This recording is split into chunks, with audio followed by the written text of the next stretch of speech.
میں نے اپنی آنکھوں سے اسے دیکھا، ایک سچی خوفناک کہانی۔ رات کے تقریباً 2:30 بج رہے تھے۔ گھر میں گہری خاموشی چھائی ہوئی تھی، صرف دیوار پر لگی گھڑی کی ٹک ٹک سنائی دے رہی تھی۔ میں اپنے کمرے میں اکیلا تھا، موبائل استعمال کرتے کرتے میری آنکھ لگ گئی۔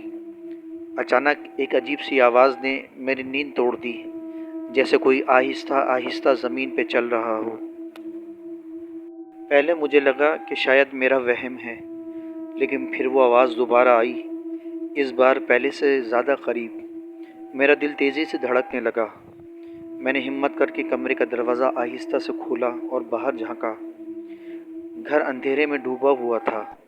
جیسے ہی میں نے ڈرائنگ روم کی طرف دیکھا، میری سانسیں رک گئیں۔ وہاں کوئی کھڑا تھا، ایک عورت سفید لباس میں، لمبے بال اس کے چہرے پر بکھرے ہوئے تھے، اور وہ بالکل ساکت کھڑی تھی۔ میرا دماغ سن ہو گیا۔ میں نے آنکھیں جھپکیں، شاید کوئی سایہ ہو یا دھوکہ ہو، لیکن نہیں، وہ واقعی وہاں تھی۔ میں نے دھیمی آواز میں پوچھا، کون ہوئے؟ کوئی جواب نہیں آیا۔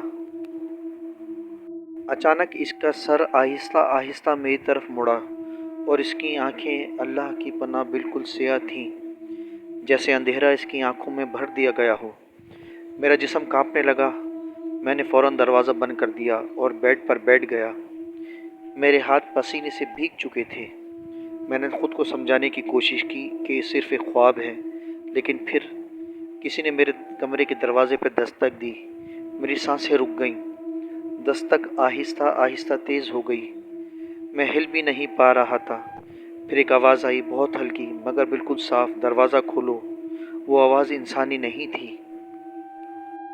میں خاموش رہا، آنکھیں بند کر کے بس دعا پڑھنے لگا۔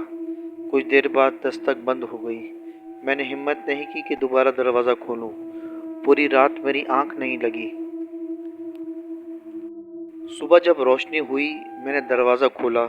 باہر کوئی نہیں تھا، لیکن دروازے پر نشان تھے، جیسے کسی نے اپنے ناخنوں سے زور زور سے اسے کھرچا ہو۔ اس دن کے بعد سے سب کچھ بدل گیا۔